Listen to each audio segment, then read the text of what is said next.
Thank you very much, everybody. It's a great honor. Nice place. Very nice place.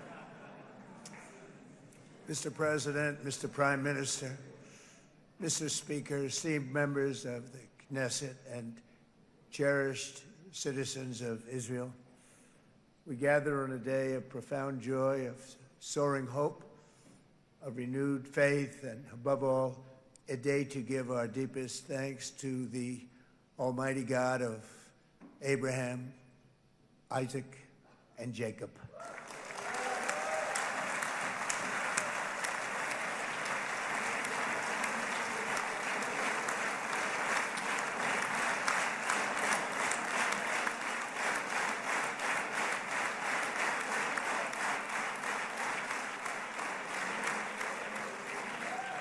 After 2 harrowing years in darkness and captivity, 20 courageous hostages are returning to the glorious embrace of their families, and it is glorious. 28 more precious loved ones are coming home at last to rest in this sacred soil for all of time. And after so many years of unceasing war and endless danger, today the skies are calm, the guns are silent, the sirens are still, and the sun rises on a holy land that is finally at peace, a land and a region that will live, God willing, in peace for all eternity.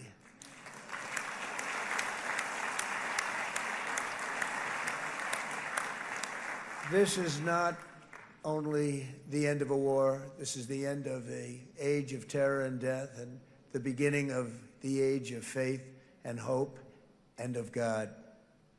It's the start of a grand concord and lasting harmony for Israel and all the nations of what will soon be a truly magnificent region. I believe that so strongly.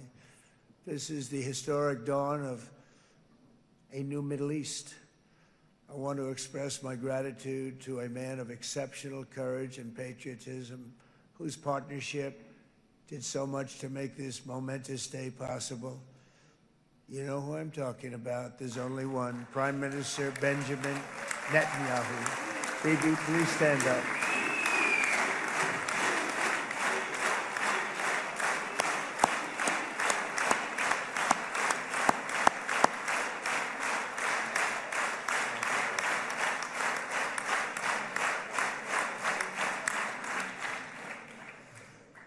And he is not easy, I want to tell you.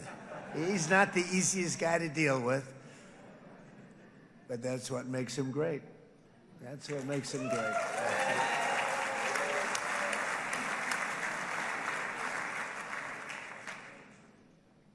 Thank you very much, baby. Great job.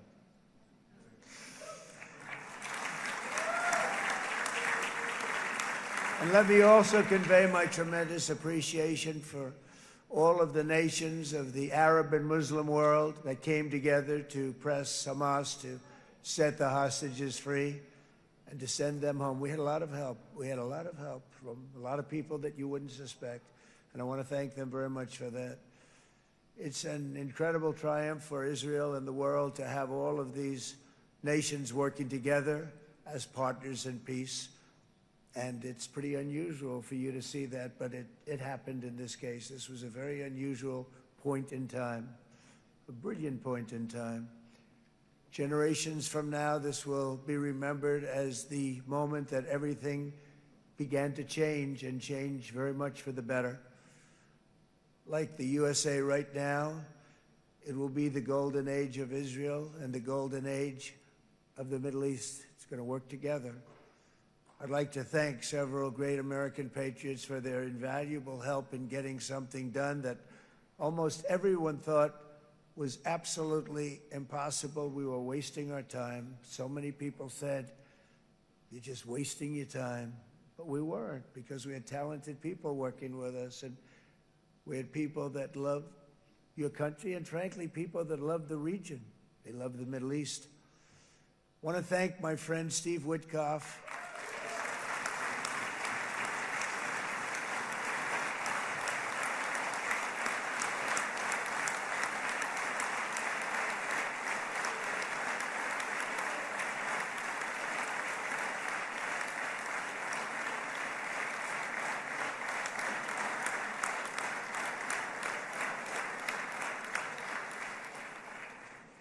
You know, Steve was chosen by me.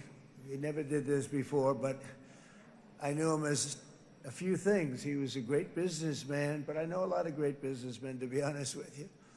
He had tremendous negotiating skills, but I know a lot of people that negotiate pretty well, although it is an art.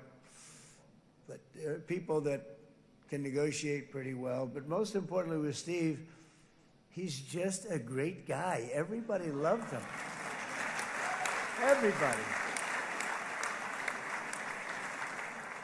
I mean, I know some negotiators that are so good, but you wouldn't have had peace in the Middle East. You would be in World War III right now with some of these guys. Everybody loves Steve, and they respect him, and they somehow can relate to him. I've known him for many years, and I've seen it over and over again. להוציא את חבר הכנסת עודה, להוציא אותו מהאולם, להוציא אותו מיד, החוצה, החוצה. Please expel this Knesset member. Please expel this Knesset member. Please expel Knesset member Kasif out of the hall. Please expel him immediately.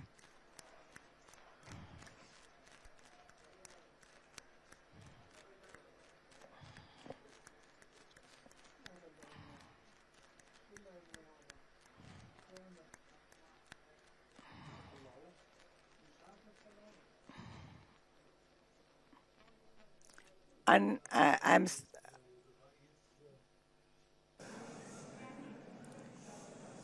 That was very efficient.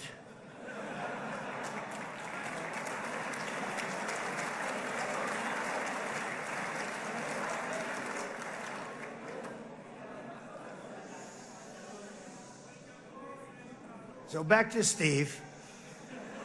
He's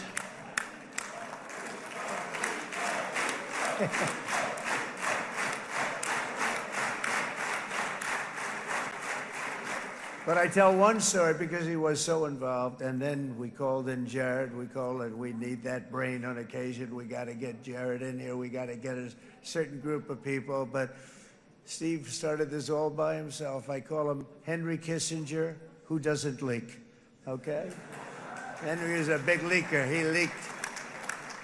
Steve doesn't leak. Steve just wants to get the job done. He wants to do what's right. But I'll give you just a quick story because, as you know, he's working on the war with Russia and Ukraine, a war that would have never happened if I were president. A shame. 7,000 young soldiers a week are being killed. More than that this last week. It's a shame. Should have never happened. But it did happen, and we won the race, and I took over this horrible war that's been raging, and I thought it would be easily settled. I thought it was a hell of a lot easier than doing what we just did very successfully with Israel and a lot of other people. But this came first, and we'll get that one. But I set up a meeting for him to meet with President Putin, thinking it would be a 15 or a 20-minute meeting. Steve had no idea about Russia, had no idea about Putin too much, didn't know too much about politics, wasn't that interested. He was really good at real estate, but he had that quality that I was looking for, and I didn't see it around in too many ways. And I set up the meeting with Putin, and I called. I said, is Steve finished yet? That was about a half an hour into the meeting. No, sir, he's not. He's still inside. This is in Moscow. I said, well, how's he doing? I don't know, sir. He's still inside. I called up an hour later. Let me speak to Steve. Sir, he's still with Putin. He's with President Putin. I said, wow, that's a long meeting, 1 hour. I called up an hour later, he was still with Putin. 3 hours later, he was still with Putin. 4 hours later, he started to get the word that he was going to be coming out soon. And in 5 hours, he came out. I said, what the hell were you talking about for 5 hours? And he says, just a lot of interesting things. We're talking about a lot of interesting things, including what he went in there for, but you can't talk about it for 5. You can talk about it for a certain period of time, and you know what you're getting. But that's a talent. That's a talent, where you can do that. Most people I'd send in, number one, they wouldn't be accepted. Number two, if they were, the meeting would last 5 minutes, and that's what happens with Steve. Everybody loves him. They love him on this side. They love him on the other side. and he really is. He's a great negotiator because he's a great guy. So thank you very much, Steve, very much.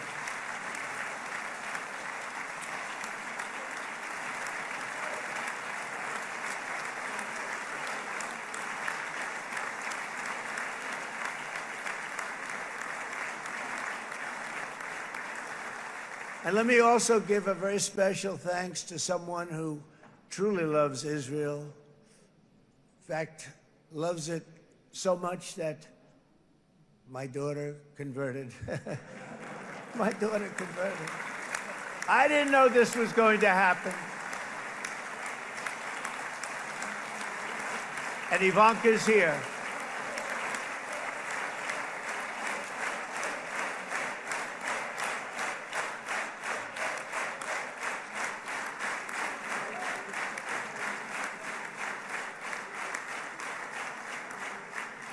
And Bibi, you do know this was not in the cards for me. You understand that. And she is so happy, and they are so happy. At least I think they're happy. If they're not, we have a big story, right? No, they have a great marriage, and they get along great. They're best friends. They have a very special relationship. But Jared has been so helpful. He really did something very special. He established the Abraham Accords with a group of very wonderful people. I like calling it the Avraham Accords because people that, right? Avraham. It's so cool. It's so much sort of nicer, you know, the Abraham versus the Avraham.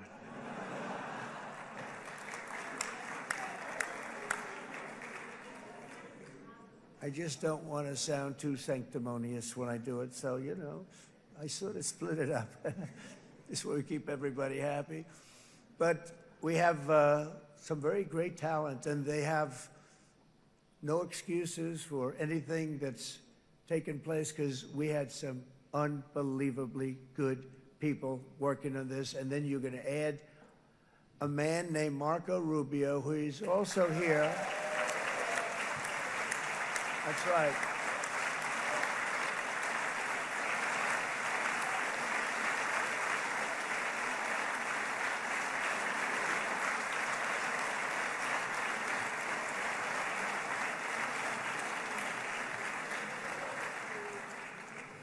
And I have a prediction that Marco will go down, I mean this, as the greatest Secretary of State in the history of the United States. I believe that.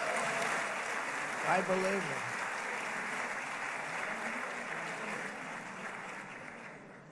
it. And he and I, you know, we really fought it out. You remember, he was tough. He was nasty.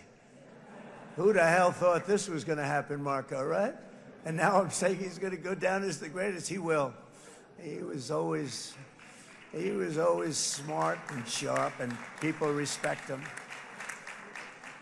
And then we have somebody who's young, but an unbelievable leader. I saw it a long time ago, and he's turned out to be even better than we thought. Right, Susie? I think even better. And that's Pete Hegseth, who is our Secretary of War, formerly Secretary of Defense.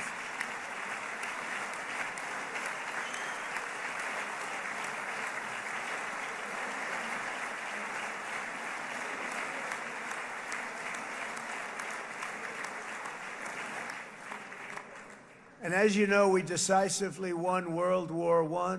We decisively won World War II decisively. And everything in between and everything before it, we won everything. And then they had the brilliant idea of changing the name from war, you know, it was war, to defense. And with that went a certain thinking. And we fought in a very politically correct way after that. We always had the strongest military, and now we have a stronger military than we've ever had before because of my first term. I've totally rebuilt the military, every aspect of it. But we have, if you think, we settled 8 wars in 8 months. I'm now including this one, by the way, if that's okay. They may say, well, that was quick, Because yesterday I was saying 7, but now I can say 8. The hostages are back. The hostages are back.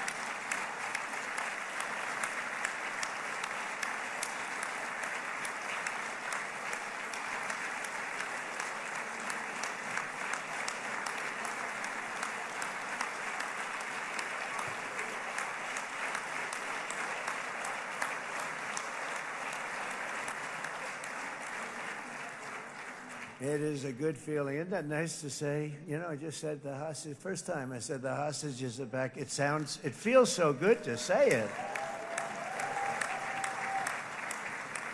But when you settle 8 wars in 8 months, that means you don't like war. Everyone thought I was going to be brutal. In fact, I remember Hillary Clinton during a debate, she said, look at him, he's going to go into war with everybody. And actually, she said, he's got a personality that's all about war. No, and my personality actually is all about stopping wars, and it seems to work. It seems to work. But it also means this name change and our attitude that we're not going to go into a war, but if we do, we're going to win that war like nobody has ever won a war before. We will not be politically correct, but we're not going to be there. And I think, you know, as you mentioned, Bibi, before, peace through strength. And that's what it's all about.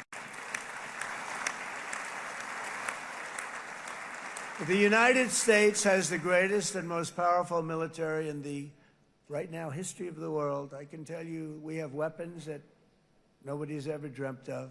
I only hope we never have to use them. I rebuilt the military. I was proud to do it, but some of the things I hated to do. I hated certain of the weapons because the level of power is so enormous. It's so dangerous, so bad.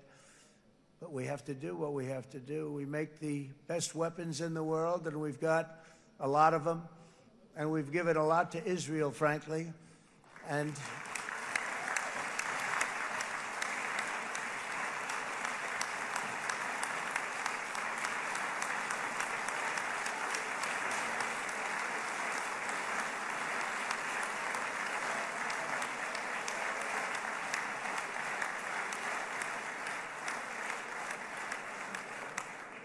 I mean, Bibi would call me so many times, can you get me this weapon, that weapon, that weapon? Some of them I never heard of, Bibi, and I made them. But we'd get them here, wouldn't we? And they are the best. They are the best. But you used them well. It also takes people that know how to use them. And you obviously used them very well. But so many that Israel became strong and powerful, which ultimately led to peace. That's what led to peace. So as we celebrate today, let us remember how this nightmare of depravity and death all began.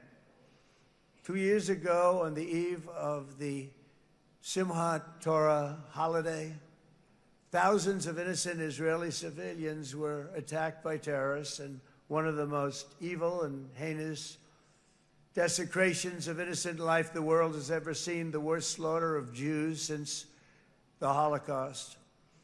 The cruelty of October 7th struck to the core of humanity itself. Nobody could believe what they were witnessing.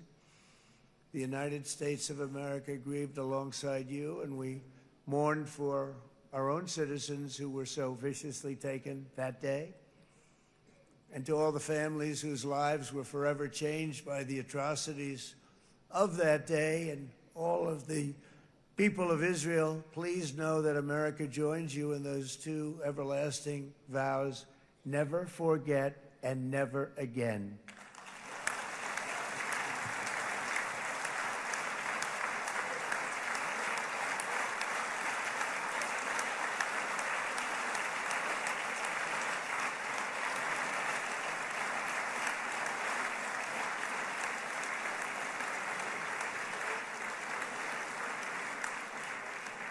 From October 7th until this week, Israel has been a nation at war, enduring burdens that only a proud and faithful people could withstand. It was a very tough period of time. For so many families across this land, it has been years since you've known a single day of true peace. But now at last, not only for Israelis, but also for Palestinians and for many others. The long and painful nightmare is finally over. And as the dust settles, the smoke fades, the debris is removed, and the ashes cleaned from the air, the day that breaks on a region transformed, and a beautiful and much brighter future appears suddenly within your reach. This is now a very exciting time for Israel and for the entire Middle East, because all across the Middle East, the forces of chaos, terror, and ruin that have plagued the region for decades now stand weakened, isolated, and totally defeated. A new coalition of proud and responsible nations is emerging, and because of us, the enemies of all civilization are in retreat. Thanks to the bravery and incredible skill of the Israeli Defense Forces and Operation Rising Lion,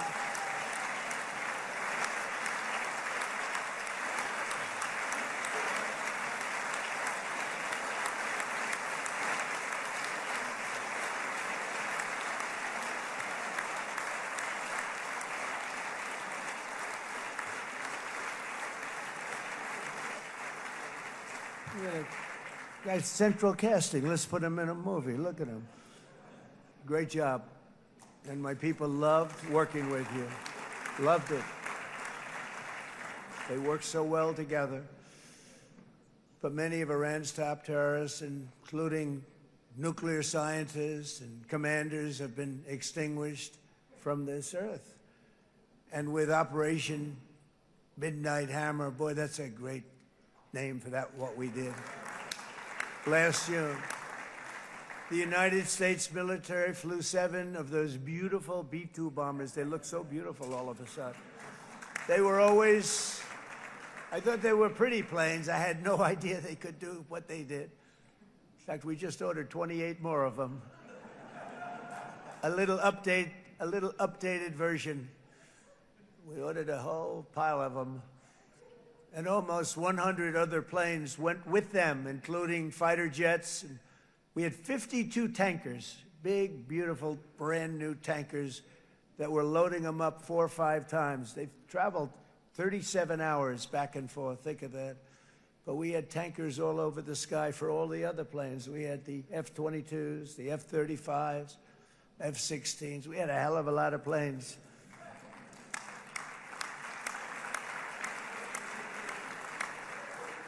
So we had 52 gas stations in the sky. That's what they call them. I'll tell you, I wouldn't want to be flying one of them. We have our great General Raisin Cain right here. General, stand up. This guy. What a general.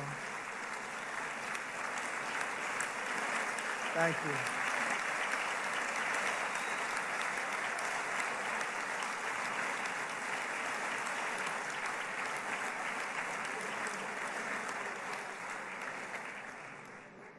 I asked General Cain, I said, you know, we're having problems with ISIS, and I was in Washington, and I asked, how long would it take to defeat ISIS? And my Washington generals told me, 3, 4, maybe 5 years, sir.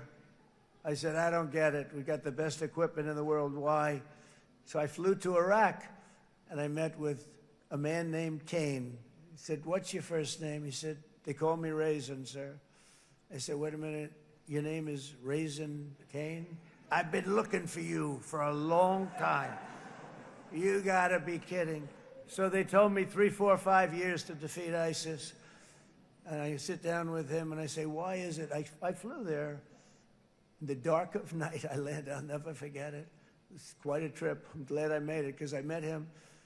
I said, could I ask you, General? I come down. He said with another general and a sergeant. Everybody was like central casting. They could go into a movie right now.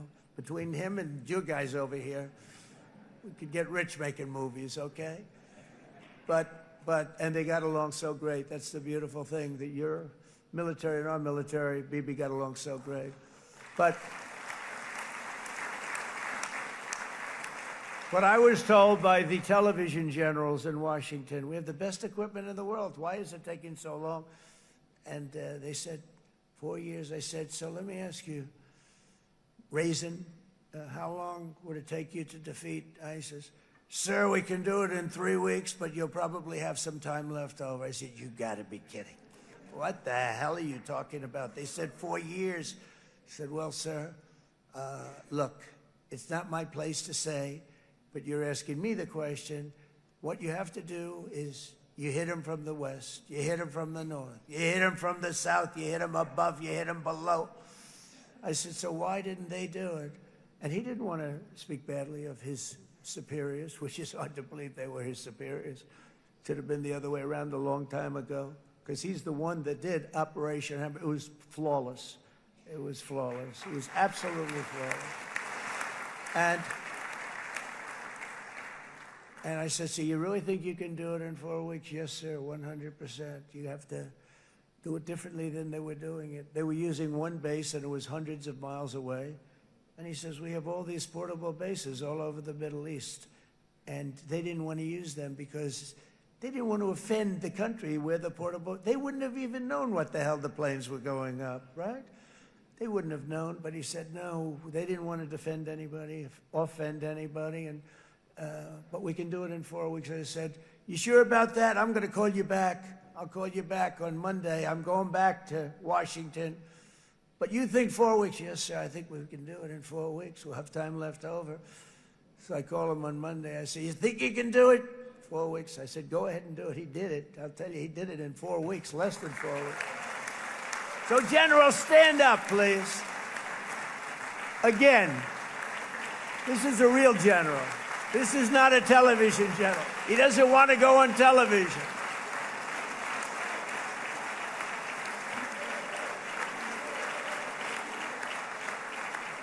He doesn't want to go on television. I said the other guys love being on television. So we dropped 14 bombs on Iran's key nuclear facilities, totally, as I said originally, obliterating them. And that's been confirmed, and everybody understands it. Together we stopped the #1 state sponsor of terror from obtaining the world's most dangerous weapons. And if you think about it, if we didn't do that, and assuming we made the same deal that we have today, there'd be a dark cloud over this deal. And #1, it wouldn't happen because the other Arab and Muslim nations really wouldn't feel comfortable making the deal that we have now, right? If Iran had that nuclear weapon that they were about 2 months away from having. They would have had it in 2 months or maybe less than that. They were right at, this was our last shot. They looked at it for 22 years. This was our last shot. The pilots told me that. They said, 22 years, sir. They looked at it. Our predecessors looked, they studied it. 3 times a year would do drills on that exact attack. And boy, did they get it right. But let's assume they didn't, and let's assume there was large-scale nuclear weapons in the hands of Iran. We couldn't be here today. Even if we signed the deal, which we couldn't do because a lot of people would not want to have anything to do with it, we took a big cloud off of the Middle East and off of Israel.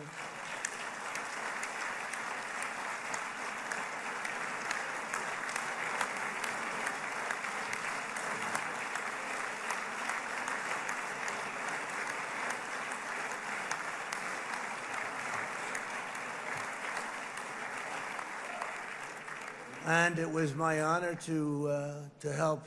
But it isn't it true, though, that can you imagine the same, let's assume, Bibi, the same documents, we had everything the same, but you had somebody out there that was, in the opinion of everybody, all-powerful in the Middle East.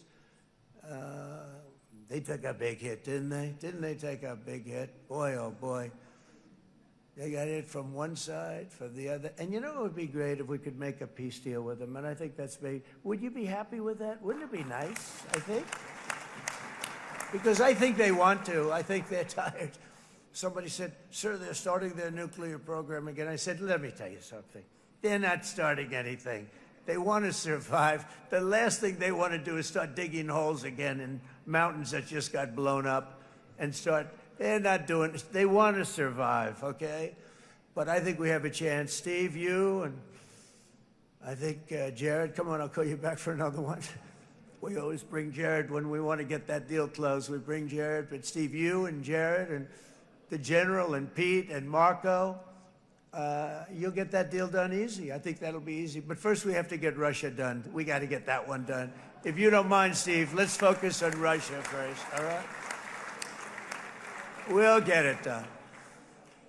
In Lebanon, the dagger of Hezbollah, long aimed at Israel's throat, has been totally shattered. My administration is actively supporting the new president of Lebanon in his mission to permanently disarm Hezbollah's terror brigades. He's doing very well. And build a thriving state at peace with its neighbors. And you're very much in favor of that, I know. And good things are happening there, really good things. And with this week's ceasefire, we've achieved the most challenging breakthrough of them all. The most challenging breakthrough maybe ever. I mean, I've never seen anything like. I've been involved in a lot of success. I have never seen anything like what's going on today all over the world. People are dancing in the streets, not just in Israel. They're dancing in the streets of countries that would have never danced in the street about what's happening today.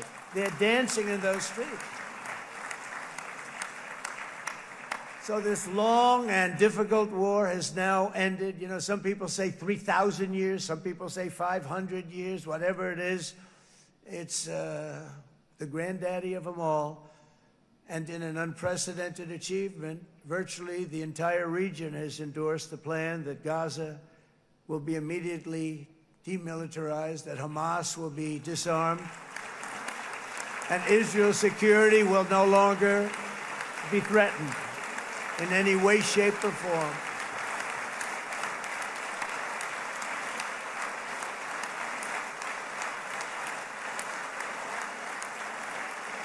So Israel, with our help, has won all that they can by force of arms. You've won. I mean, you've won.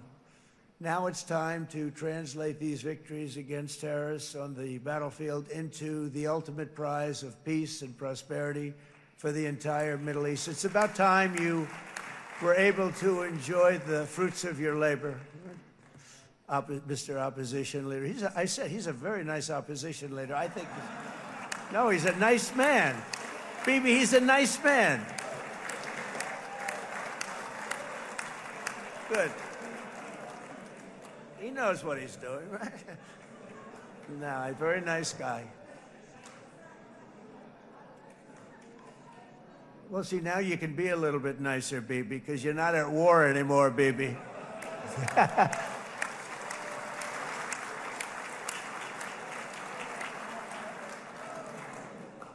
But only by embracing the opportunities of this moment can we achieve our goal of ensuring that the horrors of recent years will never happen again. You don't want to have to go through this again.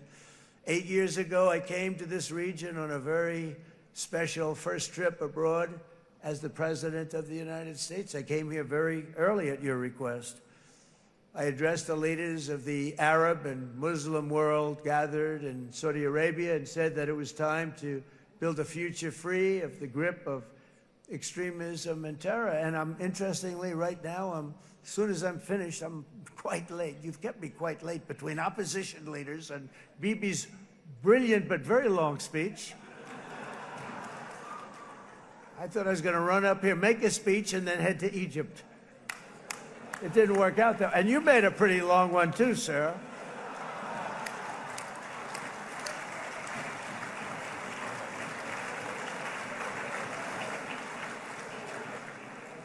But I liked what you all said. It could be worse. Supposing on top of it, I didn't like what you said. That would be no good, Ron, would it? Ron, you did a great job, by the way, Ron.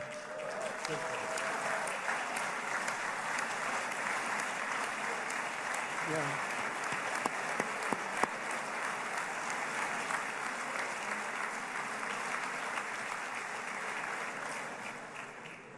So I'm going to be meeting, actually, in a little while, I'm going to be meeting with the most powerful, the richest nations, really, in the world, although now, with the tariffs, the United States is by far the richest nation in the world, as you probably have been reading. But the richest nations, most powerful nations tremendous, headed by some tremendous people in many cases. Some cases I wouldn't say necessarily I would endorse, but I will tell you some incredible people that really helped us make this all possible. So I'll be going there. I'll be quite late. They might not be there by the time I get there, but we're going to give it a shot. But the journey we started back then led to the crushing defeat of the ISIS caliphate, to the monumental Abraham Accords, and ultimately to the historic ceasefire this week, in which many of those same nations really played a very pivotal role, I have to tell you. Steve will tell you that. Jared will tell you that. Together, we've shown that peace is not just a hope that we can dream about. It's a reality we can build upon day by day, person by person, and nation by nation. And because of that, the Middle East is finally ready to embrace its extraordinary potential. You have extraordinary potential in this region. It should now be clear to everyone throughout the region that decades of fomenting terrorism and extremism, jihadism and anti-Semitism have not worked. They haven't worked. They've been a disaster. They've just killed. They've killed. They've backfired completely and totally. They've just totally backfired. Everything that you thought, take it worst case, it's turned out to be worse than that. They have not worked. From Gaza to Iran, those bitter hatreds have delivered nothing but misery, suffering, failure, and death. They've served not to weaken Israel, but to annihilate the very forces that did the most to foment this hatred. And it's really, I mean, everybody that's tried it has become irrelevant. Meanwhile, we've seen those nations that set aside their differences, reached across ancient divides, and pursued engagement are now among the most successful in the region. They're getting along with Israel, and they're doing great. And I can tell you the 4 nations that joined the Abraham Accords early on, and you'd all be doing me a favor, and I'm going to be saying this in a little while to some other friends, would love you all to, is this right, Jared? Join up in the Abraham Accords. We have to join up and get together. You can have that whole thing filled out. We had a very weak administration, worst president in the history of our country by far. And Barack Obama was not far behind, by the way.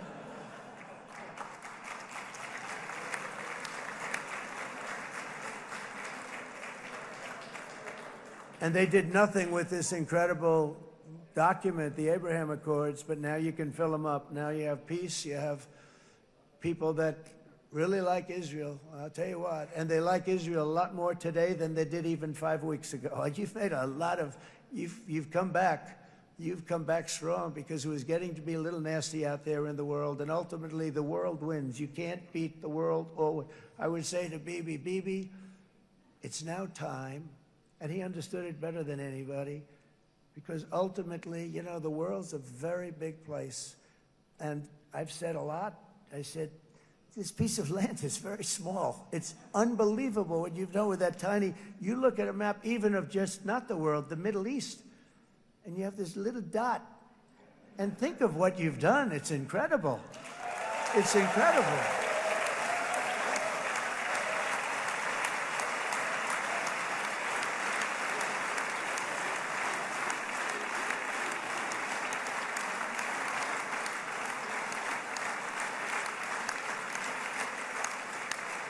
But the world is loving Israel again. And I said to Bibi, you know, the world is big and it's strong. And Ron, ultimately, the world wins. And we don't have to worry about that now. But there was getting to be a period of time over the last few months, you know, the world wanted peace and Israel wanted peace. Everybody did. Everybody did. And what a victory it's been, right? What a victory it's been. If you would have gone on for 3, 4 more years, keep fighting, it was getting bad. It was getting heated. The timing of this is brilliant. And I said, Bibi, you're going to be remembered for this far more than if you kept this thing going, kill. it would be it would not be the same. And I just want to congratulate you for having the courage to say, that's it, we've won, and now let's enjoy our lives and let's rebuild Israel and make it stronger and bigger and better than it's ever been before. We're going to do that. Took a lot of guts. And the choice for Palestinians could not be more clear. This is their chance to turn forever from the path of terror and violence. It's been extreme, to exile the wicked forces of hate that are in their midst. And I think that's going to happen. I've met some people over the last couple of months that want to see it happen very much. And after tremendous pain and death and hardship, now is the time to concentrate on building their people up instead of trying to tear Israel down. We don't want that to happen again. And the total focus of Gazans must be on restoring the fundamentals of stability, safety, dignity, and economic development so they can finally have the better life that their children really do deserve after all these decades of horror. I intend to be a partner in this effort in the sense that we're going to help and we're going to do something that became unbelievably popular. Everybody wants to be on it. It's called the Board of Peace, okay? How about that? Is that a beautiful name? Like a board of peace.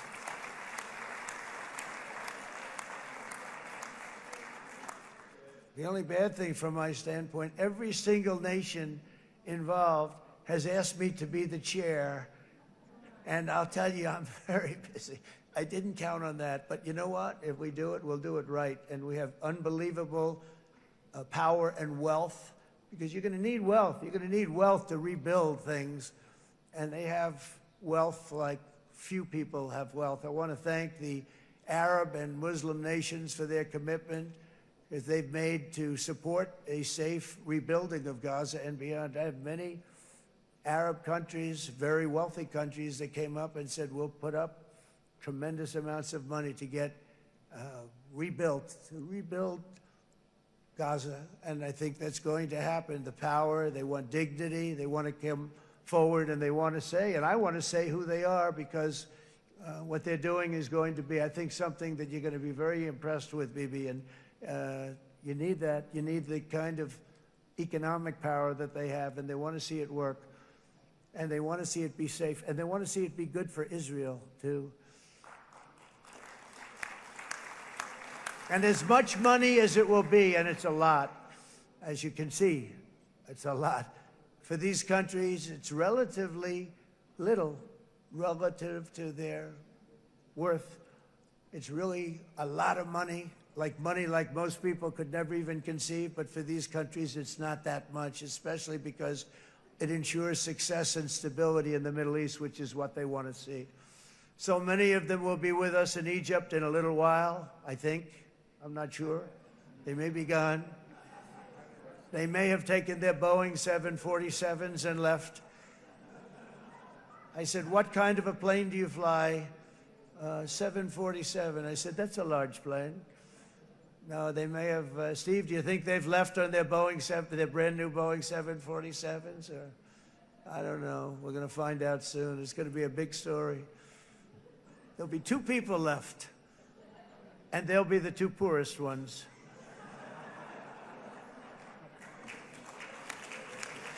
But it will be the wealthiest and most powerful group of nations. So the group that we have assembled, that's waiting for us, is the wealthiest and most powerful group ever assembled at one time. There has never been a group like this. And they're only looking for good. They want good. They're going to do good.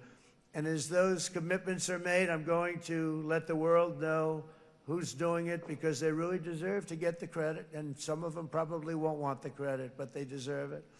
It's more obvious than ever that the productive and responsible nations of this region should not be enemies or adversaries. You should be partners and eventually even friends, and that's what's going to happen. I know it. Together you can stand against the forces of chaos. Yeah, you go ahead. That's an important point.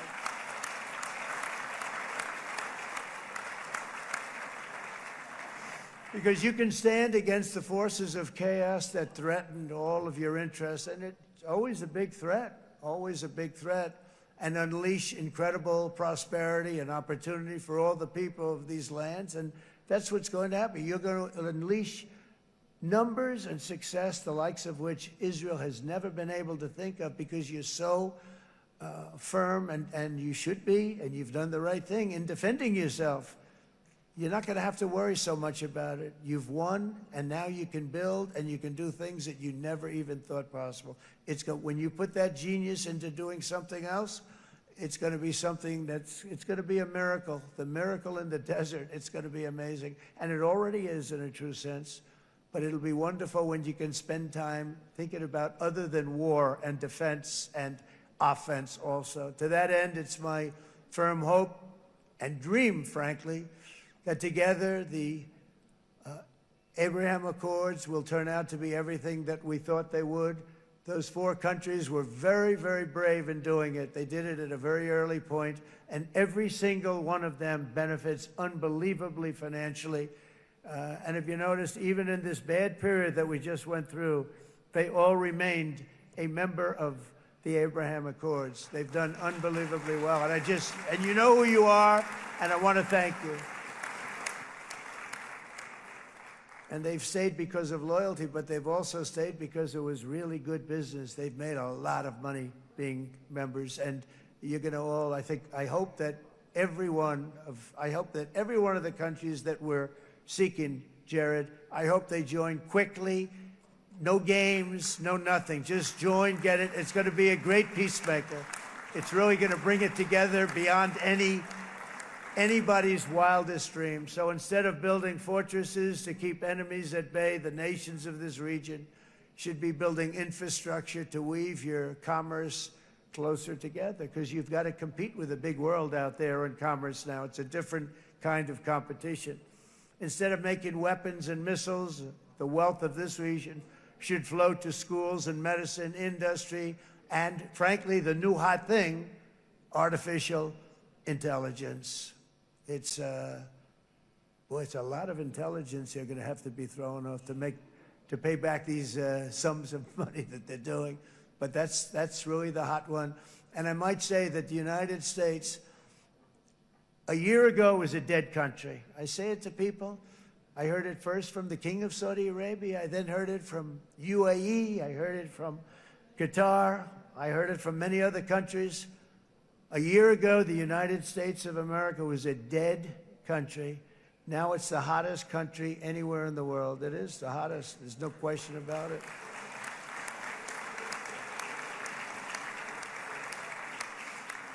In fact, if you go back a year ago, before the election, although once we had November 5th, we became hot because people got it. I would say November 5th was a time that we became really hot.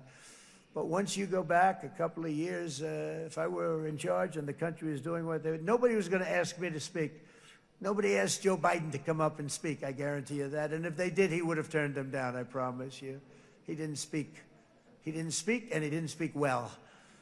But all of the countries in the Middle East, it could have, what we're doing now, it could have happened a long time ago, but it was strangled and set back almost irretrievably by the administrations of Barack Obama and then Joe Biden. There was a hatred toward Israel. There was an absolute hatred. The setbacks really started when President Obama signed the Iran nuclear deal. This was a disaster for Israel, and it was a disaster for everyone. And I remember that Bibi Netanyahu came to the United States and worked so hard to try and get Obama not to do that deal.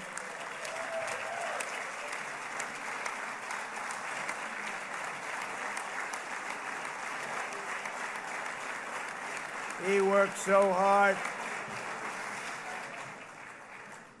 But it was like talking to a wall. I remember him telling me it was like talking to a wall. They wanted to go with Iran. They chose Iran, frankly, over a lot of other good nations, but specifically Israel.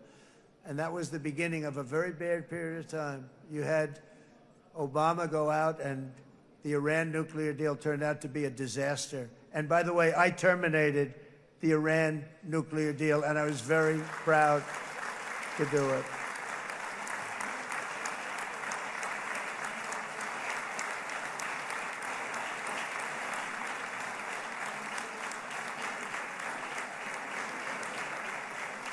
Yet even to Iran, whose regime has inflicted so much death on the Middle East, the hand of friendship and cooperation is open. I'm telling you, they want to make a deal.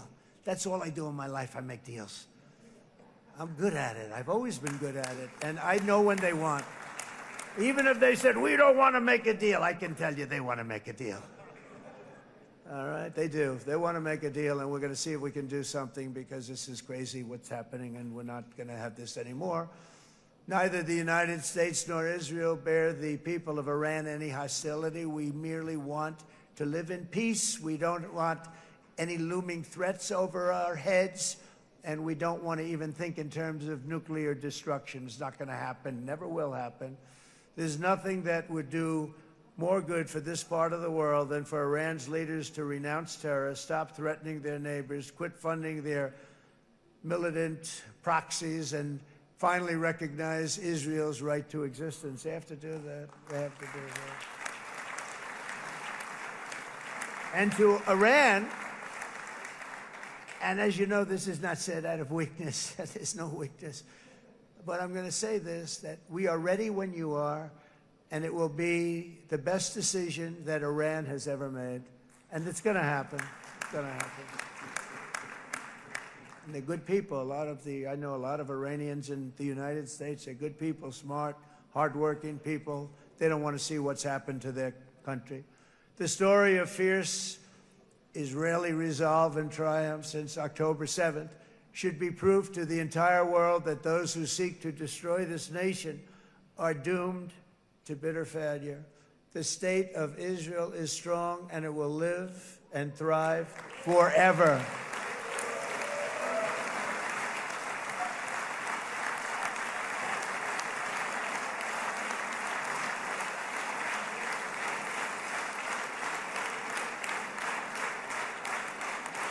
And that is why Israel will always remain a vital ally of the United States of America. Israelis share our values, field one of the world's most powerful militaries. You really do. You have an amazing, what a job you've done. And have one of the most innovative economies on earth.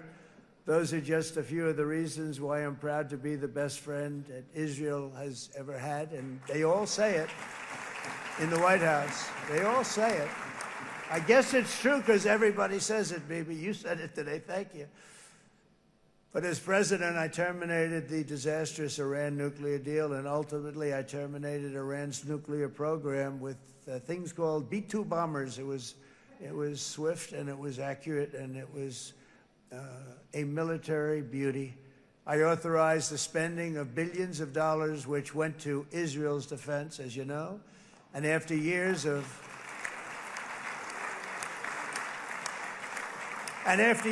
broken promises from many other American presidents, you know that, they kept promising. I never understood it until I got there. There was a lot of pressure put on these presidents. It was put on me too, but I didn't yield to the pressure. But every president for decades said, we're going to do it. The difference is I kept my promise and officially recognized the capital of Israel and moved the American embassy to Jerusalem.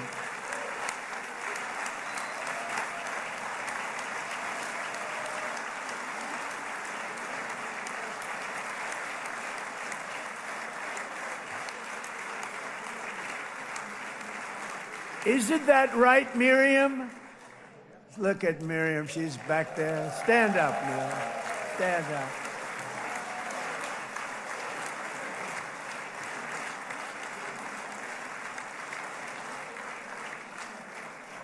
Miriam and Sheldon would come into the office. They'd call me. He'd call me. I think they had more trips to the White House than anybody else I can think of. Look at her sitting there so innocently. She's got $60 billion in the bank. $60 billion. And I think she's saying no more. And she loves Israel, but she loves it, and they would come in, and her husband was a very aggressive man, but I loved him. He was a very aggressive, very supportive of me. And he'd call up, can I come over and see you? I say, Sheldon, I'm the president of the United States. It doesn't work that way. He'd come in, we would do. But they were very responsible for so much, including getting me thinking about Golan Heights, which is probably one of the greatest things to ever happen to Israel.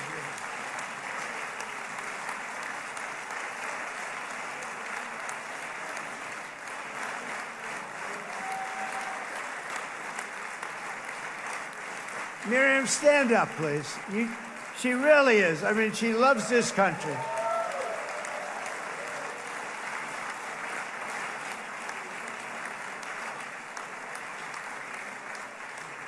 She loves this country. Her and her husband are so incredible. We miss him so dearly.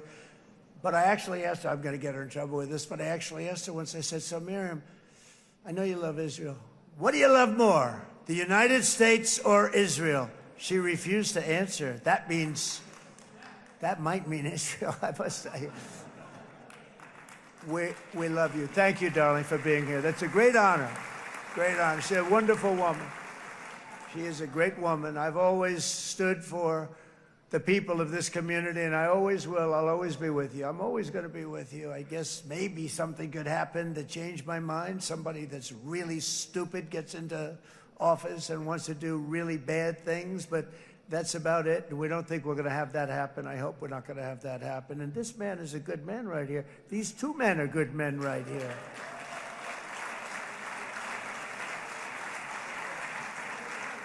Hey, I have an idea. Mr. President, why don't you give him a pardon? Give him a pardon. Come on.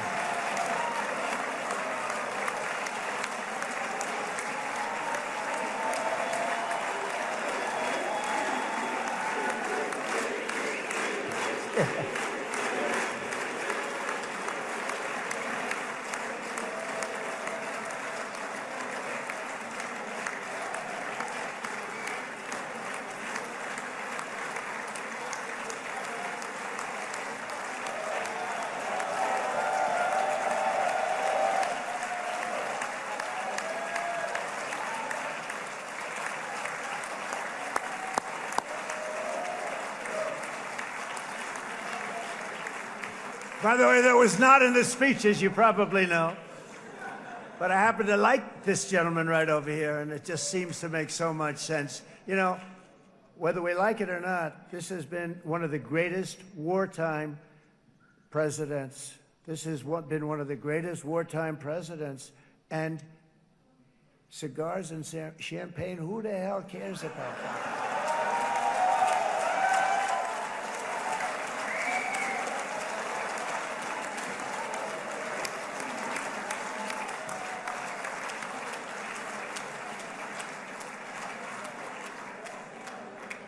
All right, enough controversy for the day, right?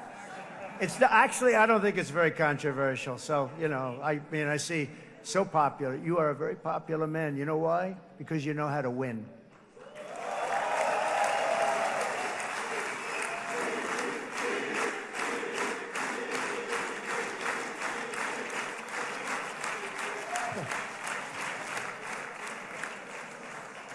Over the past 2 years, I've met many of the families of the Israelis taken hostage and those that were taken hostage. Unbelievable. I've looked into their eyes. I've seen the worst nightmares of their suffering, but I've also seen something else, the beautiful love of the people, the love of people, frankly, that hold things together, the love that gives you the courage to carry on through thousands of years of persecution and repression and to emerge with the heart of David. It's the heart of David. It's that love that's defeated the enemies of civilization, built this incredible country and this unbelievable economy, and forged one of the great democracies of the world. That is why it's a true honor to stand here today and address this assembly in your ancient and eternal now capital, Jerusalem. I'm proud to have helped in that regard. This city and this nation stand as living proof that a much brighter future for this entire region is truly within our grasp. For thousands of years, Jerusalem has been a home to Christians, Jews, Muslims, and people of all ethnicities and creeds. This is the holy center of the world's three great Abrahamic faiths. I like that too. Adorned, it's the first time I've seen that word in a while. Adorned with their sacred sites and alive with their pilgrims and visitors from every corner of the globe. But here between the Western Wall, the Temple Mount, and the hill called Calvary, people of every faith and background live, work, pray, serve, and raise their families side by side, and they do it with love. This example is just one of the modern miracles that Israel has given to the world.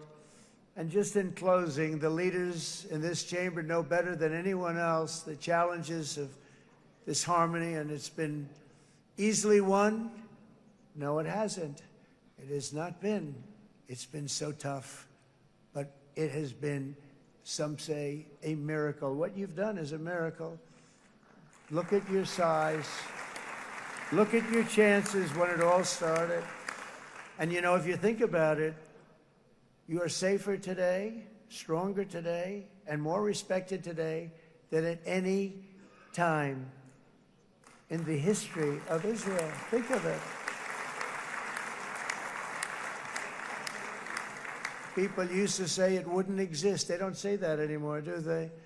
Yet if safety, security, and coexistence can thrive here in the winding alleys and ancient paths of Jerusalem, then surely peace and respect can flourish among the nations of the broader Middle East. The God who once dwelled among his people in this city still calls us, in the words of Scripture, the turn from evil and do good, to seek peace and pursue it. So he still whispers truth into the hills and knolls and valleys of his magnificent creation, and he still writes hope into the hearts of his children all over the world. And that is why even after 3,000 years of pain and conflict, the people of Israel have never given up from the threats of Zionism, from all sorts of threats. You want the promise of Zion. You want the promise of success and hope and love and God. And the people of America have never lost faith in the promise of a great and blessed future for all of us. From the very first day that modern Israel was founded, we have stood together through thick and thin of setbacks, and through victory and defeat, through glory and heartache. We have built industries together. We have made discoveries together. We have confronted evil together, and we have waged war together. And perhaps most beautifully of all, we have made peace together. And this week, against all odds, we have done the impossible and brought our hostages home.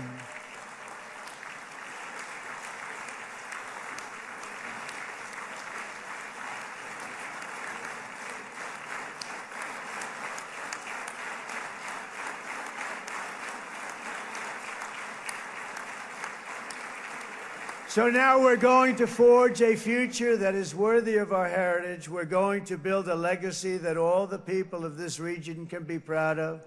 New bonds of friendship, cooperation, and commerce will join Tel Aviv to Dubai, Haifa to Beirut, Jerusalem to Damascus, and from Israel to Egypt, from Saudi Arabia to Qatar, from India to Pakistan, from Indonesia to Iraq, from Syria to Bahrain, Turkey to Jordan, the United Arab Emirates to Oman, and Armenia to Azerbaijan, another war that I just settled.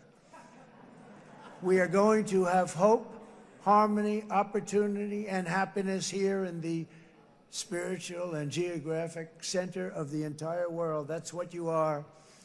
Israel, America, and all of the nations of the Middle East will soon be safer, stronger, greater, and more prosperous than ever before.